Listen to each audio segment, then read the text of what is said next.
নমস্কার, আমুদরিয়া নিউজে সকলকে জানাই স্বাগত। আমি বর্ণা। বিয়ের আসরে সেতুর দাবিতে প্ল্যাকার্ডে ৬ লাভ, নবদম্পতিও দিলেন স্লোগান। এবার বিয়ের আসরে নবদম্পতি প্ল্যাকার্ড ঝুলিয়ে সেতুর দাবিতে গলা মেলালেন। এমনই অভূতপূর্ব বিয়ের আসর দেখা গেল কোচবিহারের ১ নম্বর ব্লকের শিয়ালদহ প্রথম খণ্ড গ্রামে। জায়গাটি রাশিডাঙ্গা ২ নম্বরের মধ্যে পড়ে। যিনি এই দাবিতে ২ বছর আগে বেঙ্গালুরু থেকে কোচবিহার অবধি সাইকেল চালিয়ে জনমত সংগ্রহ করেছেন। সেতুর দাবিতে প্রায় ৩,০০০ কিলোমিটার সাইকেল নিয়ে পাড়ি দিতে পারেন যিনি, সেই জয়ন্ত যে নিজের বিয়ের আসরে তা নিয়ে সরব হবেন সেটা অবশ্য কেউ ভাবতে পারেননি। মঙ্গলবার ২৬শে নভেম্বর তাঁর বিয়ের আসরে দেখা গেল, কি দেখা গেল সেটাই ভাবছেন তো? হ্যাঁ বলছি, দেখা গেল ফাঁসির ঘাটে সেতুর দাবিতে প্ল্যাকার্ডে ৬ লাভ।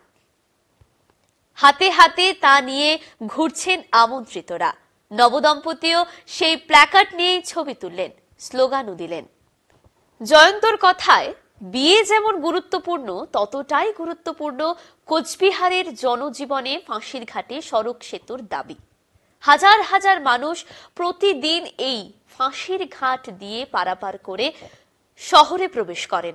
বছরের অধিকাংশ সময় প্রতিকূল জলস্রোতের কারণে এই নৌকা ঘাটে পারাপার বন্ধ থাকে।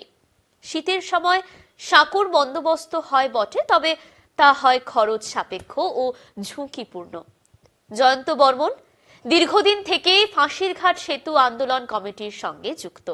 জয়ন্ত জানান, বিয়ের অনুষ্ঠানে বহু লোকের সমাগম হবে, তাই তিনি গোটা প্যান্ডেল জুড়ে ফাঁসির ঘাটের সড়ক সেতুর দাবিতে ব্যানার ঝুলিয়ে দেন। উদ্দেশ্য হলো এই সড়ক সেতুর দাবি পাড়ার মহল্লায়, চায়ের দোকানে, বিয়ের আসরে উঠবে, তত দাবির প্রতি গুরুত্ব দেবে রাজ্য সরকার।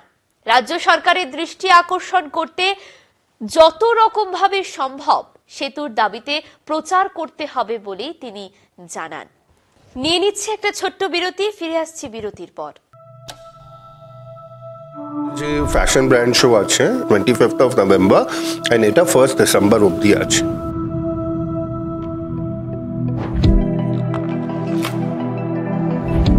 তো যে কোনো কাস্টমার এলে they will definitely get something new. আমাদের অ্যাড্রেস আছে হিমালয় অপটিক্যাল, রামকৃষ্ণ সমিতি বিল্ডিং, পানিডাঙ্কি মোড়, নেক্সট টু SDFC, শিলিগুড়ি।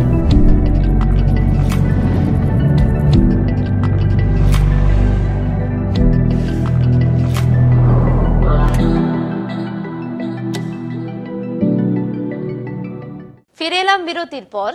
কোচবিহারের বাসিন্দা জয়ন্ত বাবু, যিনি ব্যাঙ্গালোরে চাকরি করতেন, ব্যাঙ্গালোর থেকে সাইকেল চালিয়ে প্ল্যাকার্ড ঝুলিয়ে তিনি চলে আসেন কোচবিহারে শুধুমাত্র তোরসা নদী পারাপারের উপরে একটি সড়ক সেতুর দাবিতে। ঠিক সেই সময় একটা শোরগোল উঠলেও রাজ্য সরকার কিন্তু কোনো রকম কোনো পদক্ষেপ নেননি, এমনটাই জানিয়েছেন তিনি। গত ২৬শে নভেম্বর মঙ্গলবার বিয়ে করলেন। বিয়ে ঠিক হলো, যথারীতি তিনি বিয়ে করলেনও, কিন্তু বিয়েতে উনি যত আমন্ত্রিতরা ছিল সেখানে সবাই এবং ওনার বধূ দুজনেই কিন্তু স্লোগানে গলা মেলালেন। আমন্ত্রিতরাও প্ল্যাকার্ড ধরে ছবি তুললেন। দাবি একটাই, তোরসা নদী পারাপারের একটি সড়ক সেতু করে দিতে হবে। জয়ন্তবাবুর এই সুন্দর উদ্যোগকে সাধুবাদ জানাই। একদম যেখানে বিয়ে বাড়ি মানেই কিন্তু মাংস ভাত খাওয়া দাওয়া, কোথায় কি হচ্ছে, কোথায় নাচ হচ্ছে, কোথায় গান হচ্ছে, একটা হই হুল্লোড়, আলাদা এক রকমের অনুভূতি থাকে। সেখানে জয়ন্তবাবু সমস্তটাই যেন একেবারে বদলে দিলেন, অন্য রকম ভাবে তিনি বিয়ে করলেন। শুধু বিয়েতেই মত্ত নয়, তিনি জনসাধারণের দাবিতে এত সুন্দর একটি উদ্যোগ নিয়েছেন। ওনার বিবাহ জীবন সুখের হোক এই কামনায় রাখছি, এবং সেই সঙ্গে ওনার এই উদ্যোগ একদম সঠিক, আমাদের তাই মনে হয়। আশা করছি খুব তাড়াতাড়ি সাফল্যমণ্ডিত হবেন এই উদ্যোগে। সরকার, রাজ্য সরকার, প্রশাসন এই ব্যাপারটা খতিয়ে দেখবেন। ওনাদের শুভ কামনা, মঙ্গল কামনা চেয়ে আজ শেষ করছি। ধন্যবাদ।